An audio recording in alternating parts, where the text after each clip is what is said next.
Jean Goudot, je suis un des commissaires de l'exposition. Je suis attaché au musée Bourdelle et nous avons œuvré avec Amélie Simier, qui est la directrice du musée Bourdelle, et Claire Barbillon, qui est professeure à l'université de Poitiers. Donc c'est un commissariat tripartite.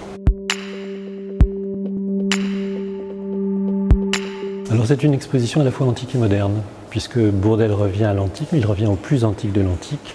Et le paradoxe, c'est qu'en se reportant à l'archaïsme, c'est-à-dire vraiment à la naissance des dieux de la Grèce, on va assister en même temps à un renouveau plastique qui est la naissance de l'art moderne. Et alors que Bourdelle travaille apparemment seul dans son coin, on va se rendre compte qu'au moment où il se penche sur cette Grèce archaïque, Mayol fait la même chose, Picasso fera la même chose, ils ont tous dans l'œil le souvenir de Cézanne. Et on a donc une conjonction d'artistes qui va jusqu'à Matisse et même des gens comme Henri Laurence 30 ans plus tard. Donc c'est toute cette fermentation de l'antique qui est la source d'un renouvellement plastique confondant. Et ce renouvellement plastique, c'est l'art moderne. Donc Bourdelle antique, oui, mais Bourdelle moderne.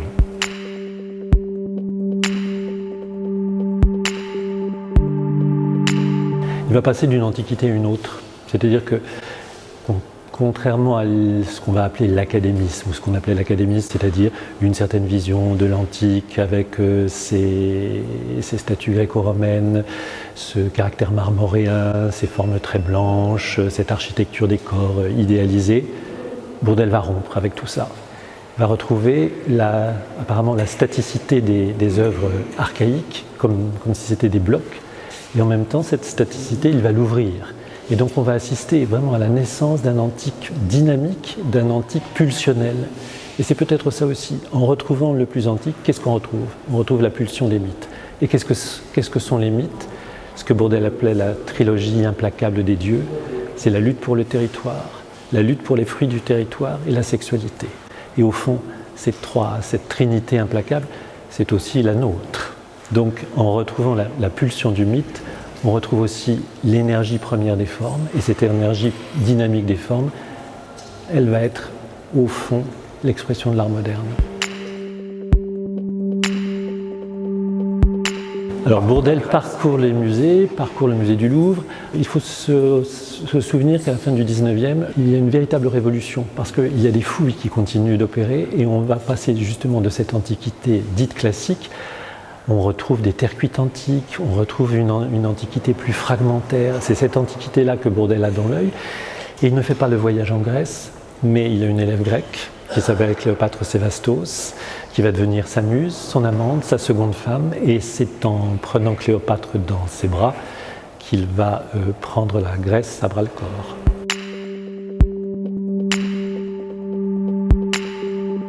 Héraclès Archer, Salon national des beaux-arts de 1910, c'est le début de la gloire pour Bourdelle. C'est une œuvre effectivement saisissante. Disons-le clairement, c'est un monument à la gloire de l'érection. C'est un monument phallique. Nous sommes vraiment dans le monde de la toute-puissance des dieux. Et la manière dont la sculpture est construite montre à quel point ce sont vraiment les attributs masculins à partir desquels se déploie la sculpture. Et ce qui est très extraordinaire dans cette œuvre, c'est que c'est la structure qui vous le montre, c'est-à-dire qu'elle est écartelée, elle est tendue au-dessus du vide, elle est sculptée par ce vide qui est comme une sorte de vide matriciel féminin. Donc c'est vraiment l'échange du principe masculin et du principe féminin qui s'épousent pour donner naissance à cet hymne à la toute-puissance phallique. Là, Bourdelle est un très grand sculpteur, c'est un sculpteur très audacieux. Alors il a aussi dans l'œil le souvenir du torse du belvédère que vous voyez juste derrière et qui est vraiment un archétype de la sculpture. Donc il reprend l'écartèlement des cuisses, il reprend le développement du dos, mais il en fait une œuvre d'une telle force synthétique, d'une telle puissance de résumé, avec ces plans qui s'enchaînent de manière quasi abstraite, qu'on est là vraiment dans l'émergence de la sculpture moderne. Et l'œuvre aura un tel retentissement, notamment à travers ce jeu des vides et des pleins, que les cubistes, 30 ans plus tard, des gens comme Lipchitz ou Henri Laurence, reprendront en l'épurant cette solution plastique. Donc là, vous êtes vraiment dans une c'est l'antique et en même temps c'est la toute-puissance de la modernité qui est à l'œuvre.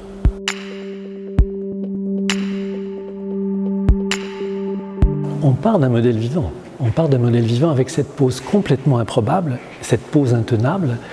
Et à partir du modèle vivant, on synthétise, on résume, on amplifie. Si vous regardez les pieds, si vous regardez le dos, si vous regardez les mains, tout est énorme, tout est démesuré. Rien ne correspond à des proportions qui seraient des proportions exactes. Et c'est précisément parce que les proportions sont repensées et qu'elles sont en rupture qu'elles sont justes. Et si vous regardez jusqu'à la tête qui n'est plus que la pointe d'une flèche. Donc ici, ça n'est pas du tout une œuvre réaliste, c'est une architecture. Et c'est en retrouvant la force de ces plans, qui sont des plans très synthétiques et presque un peu rudimentaires apparemment, et qui sont en même temps reconstruits, et qui tiennent autour d'un jeu du vide. Ce jeu du vide et du plein, c'est vraiment un échange dynamique, ça n'appartient qu'à lui. Si on voit à travers cette béance les autres œuvres qu'on voit en perspective, ce jeu du vide et du plein, on le retrouve tout le temps. Et il me semble que c'est toujours une sorte d'ode à la sexualité, à la toute-puissance sexuelle, et en même temps, c'est une maîtrise. Bourdelle parlait de la fureur mesurée, c'est-à-dire qu'il s'agit toujours d'affirmer la pulsion et en même temps de l'encadrer dans une mesure quasi dansante, parce que c'est un peu comme une danse en même temps. C'est une œuvre absolument sans équivalent.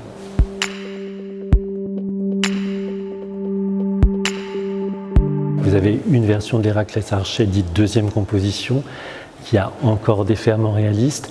Au même moment, dans le même temps, Bourdelle travaille à sa Bacchante au raisin. Et puis, un petit peu plus tardif, une autre figure d'Héraclès, qui est l'Héraclès à la biche. Si vous remarquez, on retrouve chaque fois la même sculpture, c'est-à-dire cet écartèlement. On repousse la base d'une terrasse. C'est chaque fois, je pense, un ode à la sexualité et en même temps une sexualité qui est construite, qui est maîtrisée, qui est dominée. Si vous regardez l'Héraclès à la biche, qu'est-ce qu'il tient en fait? Il domine les pulsions animales. Et c'est un peu comme une danse, c'est-à-dire qu'il s'agit vraiment de les empoigner, mais en même temps de les ériger et de les maîtriser. Donc on est toujours dans ce jeu entre le vide et le plein, entre la matière et la pulsion sexuelle, et en même temps la domination de cette pulsion et la construction. Là, on est dans quelque chose de très archaïque et il s'agit, et en même temps de très cérébral. Il s'agit toujours de dominer la matière et en tout cas de lutter contre la décomposition. Si vous regardez la Bacchante, d'ailleurs, la manière dont le corps lui aussi est architecturé avec ces plans assez synthétiques qui s'articulent vraiment de manière non pas rudimentaire mais très simplifiée, il y a quelque chose, c'est très différent du corps de l'Héraclès où le modelé du corps est encore un peu plus frémissant, c'est un peu la leçon de Rodin. Mais vous voyez en tout cas que dans ce jeu du vide et du plein, on retrouve cette réflexion sur la structure qui va triompher avec l'Héraclès Archer.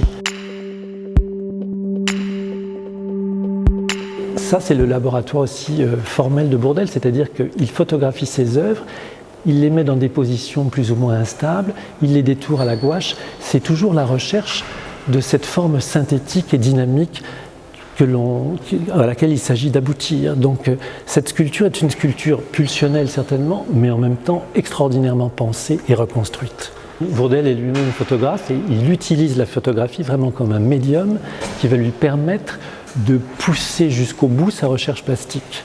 Il n'y a plus rien d'académique dans cette antiquité-là. C'est vraiment la recherche d'une forme qui est une forme vivante, d'une forme vive. Au fond, la question est la suivante: comment est-ce qu'on passe d'une antiquité apprise à une antiquité sentie? Je crois que c'est ça la réponse. C'est une antiquité intime.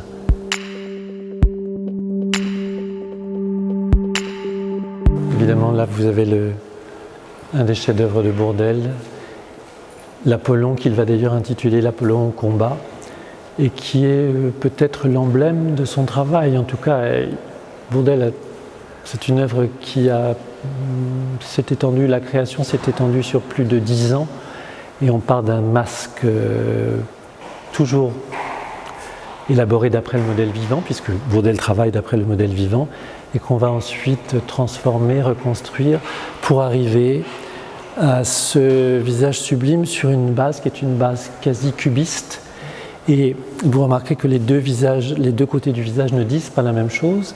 Un côté de l'œuvre est au fond fragmentaire, entamé, puisque Bourdelle, la légende voudrait que Bourdelle ait retrouvé un masque composé d'après modèles vivants, oublié dans l'atelier, craquelé par le temps, et qu'à partir de cette empreinte, il ait recomposé un visage de manière successive, gardant la mutilation de la terre, composant ensuite un visage en arête, pour arriver à ce Dieu à la fois lumineux et terrible. Ce sont les deux faces, puisqu'Apollon est à la fois un Dieu solaire, et c'est aussi un Dieu qui brûle, un Dieu implacable. C'est à la fois le maître de l'harmonie, et c'est en même temps celui qui écorche ceux qui écorchent Marsyas, donc celui qui ose affronter les dieux. Donc, et si vous tournez autour de cette œuvre et que vous la voyez de dos, c'est une œuvre quasi abstraite.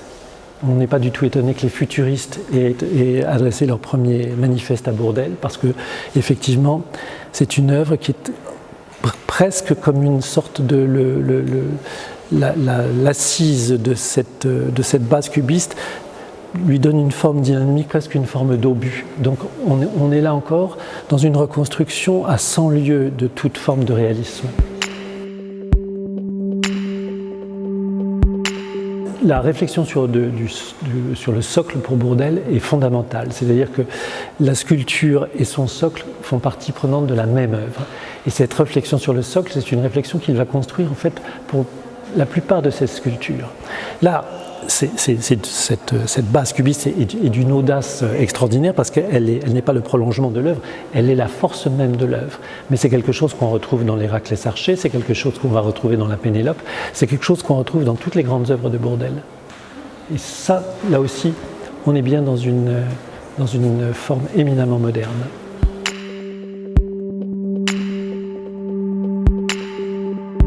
Vous avez ici une tête de Cléopâtre, taille directe, 1908, puisqu'il faut savoir que Bourdelle a pratiqué très peu la taille directe de la pierre, c'est un modeleur. Mais la manière dont il travaille la terre, c'est qu'il la travaille là aussi en éliminant. Donc il ne s'agit jamais d'ajouter, mais il s'agit d'enlever. Exactement comme il s'agissait d'enlever l'idée toute faite de l'antique et de l'académisme pour retrouver une antiquité, pour exhumer une antiquité plus rudimentaire. C'est ce qu'on a ici dans cette tête de Cléopâtre 1908, les yeux ovoïdes, la tresse incisée de manière comme quasi fragmentaire, que vous retrouvez dans cette sculpture ibérique du IVe siècle avant Jésus-Christ qui était exposée au Louvre, et tous les artistes vont voir ça. Derain va venir voir ça, Picasso va venir voir ça, l'homme de confiance d'Apollinaire, Géry Pierret, va même voler 2 de ses têtes qu'il va vendre à Picasso et que Picasso a dans son atelier du bateau Lavoir au moment où il est en train de concevoir les Demoiselles d'Avignon. Donc vous voyez qu'ici, tous les artistes vont s'emparer de cette antiquité archaïque pour refaire eux-mêmes des œuvres qui tiennent à la fois du masque et ou quasi fétichiste. Et cette tête de Bourdelle qui ressemble à un Picasso, qui nourrit de l'antiquité ibérique archaïque, on la retrouve aussi dans cette œuvre de Zetkin, qui a été compagnon d'atelier de Modigliani, et ça c'est 10 ans après la tête de Cléopâtre. Donc dans cette vitrine, vous avez vraiment une quintessence de cette méditation, je dirais, sur l'art archaïque ou primitif dont les artistes s'emparent, encore une fois, pour retrouver la vitalité et la dynamique des formes dans leur puissance pulsionnelle. C'est Bourdelle lui-même qui disait « Elle est bien la sœur d'Héraclès, mais plus haute, plus serrée de chair. » Elle est encore plus synthétique, de même que dans l'Héraclès que vous retrouvez. C'est la démesure des bras, les pieds sont énormes, toutes les proportions, encore une fois, sont sinon fausses, du moins arbitraires, mais c'est un arbitraire parfaitement fondé. Tout est bâti à partir du pubis, en fait, à partir du sexe féminin, et cette forme serpentine qui s'élance, qui est en même temps qui repose sur la jambe d'appui, avec le croisement et toute la ligne des bras qui font véritablement comme une spirale, la tête avec la proportion du cou, là aussi, qui change complètement la donne.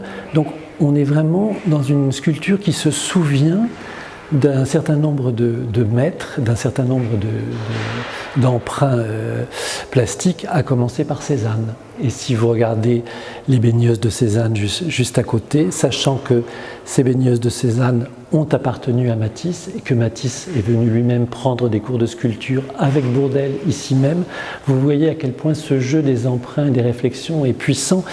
Et c'est Élifort qui avait initié Bourdelle à la peinture de Cézanne. Élifort parlait de la splendeur rudimentaire des baigneuses de Cézanne dressées dans la nature comme des sculptures vivantes.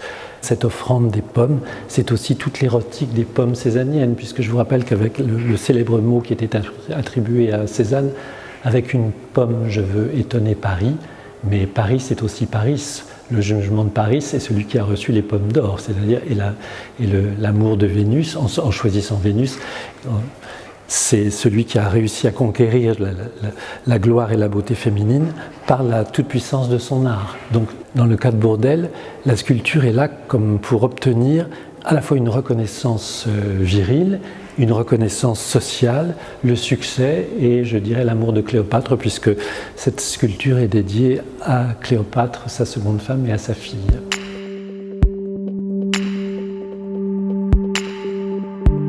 La posture du fruit dérive à la fois de la peinture de Puvis-de-Chavannes et du monument que Rodin veut ériger à la mémoire de Puvis-de-Chavannes. Et là, vous retrouvez la posture du fruit, mais sur un mode inverse, c'est-à-dire que vous avez vraiment l'architecture de la jambe d'appui et le croisement de la jambe, mais ici c'est décalé, avec le basculement du buste. Et en fait, qu'est-ce que Bourdelle et Rodin ont eu sous les yeux? Eh bien, ils ont eu sous les yeux le satyre-flûteur que nous voyons ici, que le Louvre nous a prêté, et on voit bien, encore une fois, l'empreinte de l'antique et la manière dont cette antique est recomposée, revivifiée, transformée. Mais c'est bien la verticalité de la jambe, le basculement du buste, le croisement de la jambe de devant la jambe d'appui et qui fait tourner le corps. Et ça, cette structure-là, Rodin puis Bourdelle vont la reprendre et l'interpréter à leur manière pour aboutir à cette œuvre à la fois synthétique et dynamique dont ils ont l'un et l'autre le secret. Ajoutons que Bourdelle a été le praticien de Rodin et qu'il a assisté à la gestation du monument à la mémoire de Puvis-de-Chavannes. Donc c'est aussi quelque chose qu'il a dans l'œil. Donc c'est Cézanne, c'est l'antique, c'est Rodin et c'est Puvis-de-Chavannes. Donc c'est la conjonction de toutes ces, ou en tout cas le croisement de toutes ces références plastiques qui fait une œuvre, parce qu'aucun artiste n'existe par lui-même. Il faut bien nourrir son œil et son imagination. Pénélope, c'est l'émergence et la construction à la gloire du féminin, et un féminin qui est autant... c'est presque une déesse mère en même temps. Donc, est-ce que le féminin ne serait pas à la fois inaccessible et inépuisable ? Elle est d'ailleurs sur un piédestal, comme vous le remarquez, elle est sur un socle.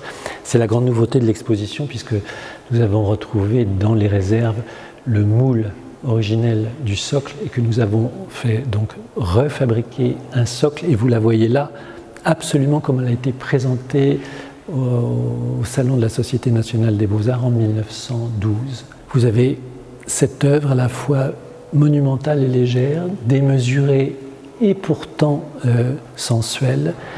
Quels sont les souvenirs que Bourdelle a dans l'œil? Évidemment, nous disions tout à l'heure, il a fréquenté le Louvre. C'est une autre antiquité qu'il découvre avec les figures de Tanagra, les pleureuses de Tanagra ou de Canossa, donc de Béotie ou d'Italie méridionale. Et si vous regardez la Tanagra de l'atelier de la Dame en bleu, vous êtes totalement frappé parce que si vous voyez le jeu déplissé, si vous voyez l'avancée de la cuisse droite et si vous regardez ensuite la Pénélope dans toute sa gloire, vraiment Bourdelle a repris une réalité plastique qu'il a reconstruite, interprétée, mais on se fonde encore une fois sur des œuvres qui sont vraiment des œuvres déterminante de l'antique, avec cette posture un peu mélancolique qui est aussi la reprise d'un poncif dans l'Antiquité, parce que c'est un poncif de la sculpture funéraire. Vous avez là, juste derrière nous une sculpture attique qui est une sculpture funéraire, et ça c'est vraiment le mouvement du deuil et de la déploration, et c'est aussi une œuvre que Bourdelle a vue au Louvre dans la collection Campana. Donc ce sont tous ces emprunts antiques que Bourdelle va reprendre, réinterpréter. Regardez l'ombre qui se découpe sur le mur, cette ombre à la fois colossale, patiente et légère, ça pourrait être un peu, je dirais, une chute à méditer lorsqu'on quitte l'exposition.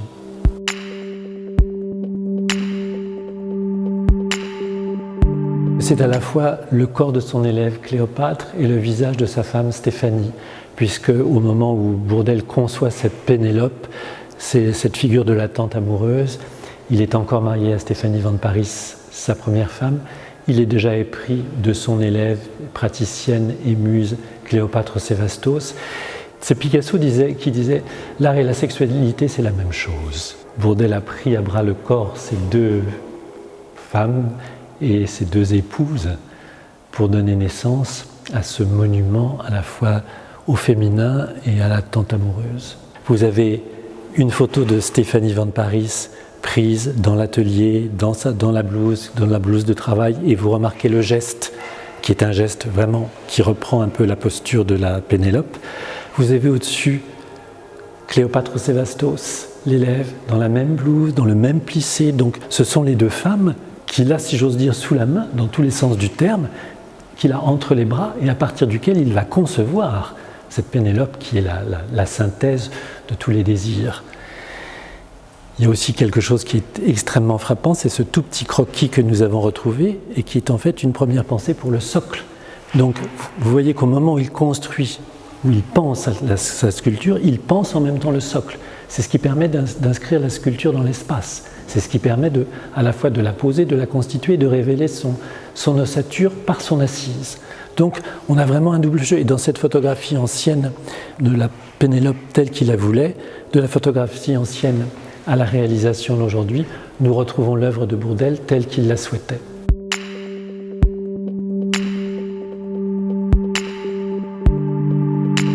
Bourdelle dit « Je viens de faire en un rien de temps une de mes sculptures les plus attachantes.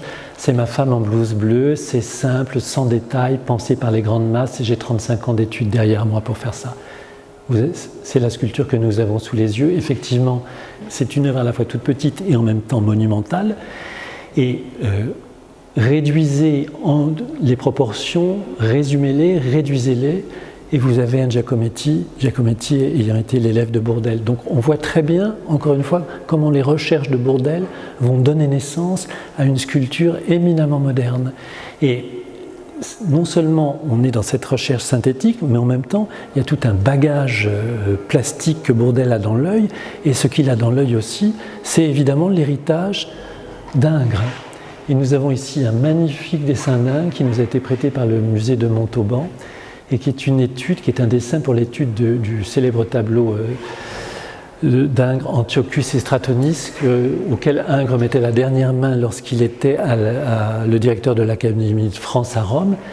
Et là aussi, on retrouve ce geste qui est un poncif de l'art antique et qui peut être soit un souvenir de la sculpture funéraire, soit un souvenir de ce qu'on appelait les figures de pudicité, avec ce qui était une marque du féminin dans sa retenue et dans sa distance. Donc là aussi, l'Antiquité ingresque, dans sa stylisation archaïsante, est une des sources d'inspiration de Bourdelle.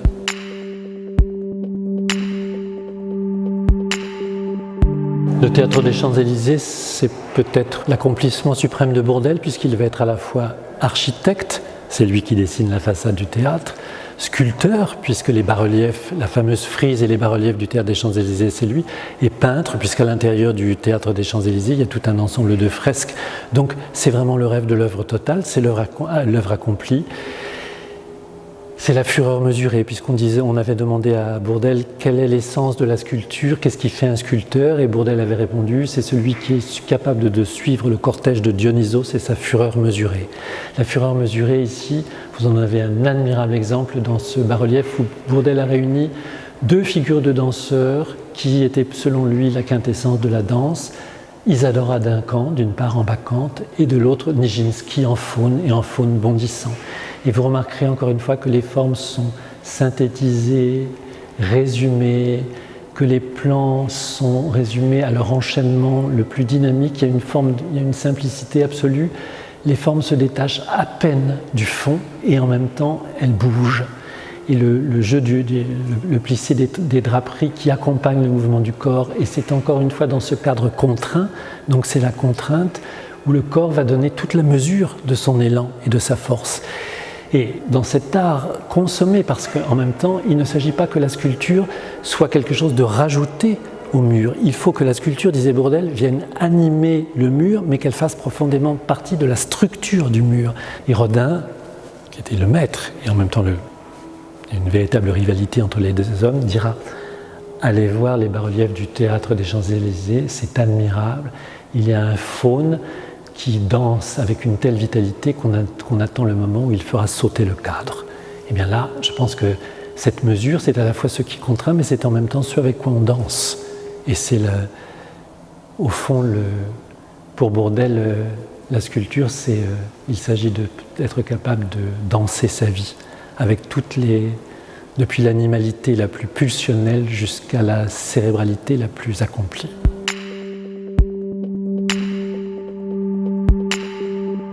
Entre ces satyres, ces nymphes, cet Apollon, ces Bacchus qui sont là, c'est la part profonde de notre humanité qui nous est révélée à la fois dans toute sa splendeur, dans toute sa beauté et aussi dans son risque. C'est important de savoir courir des risques.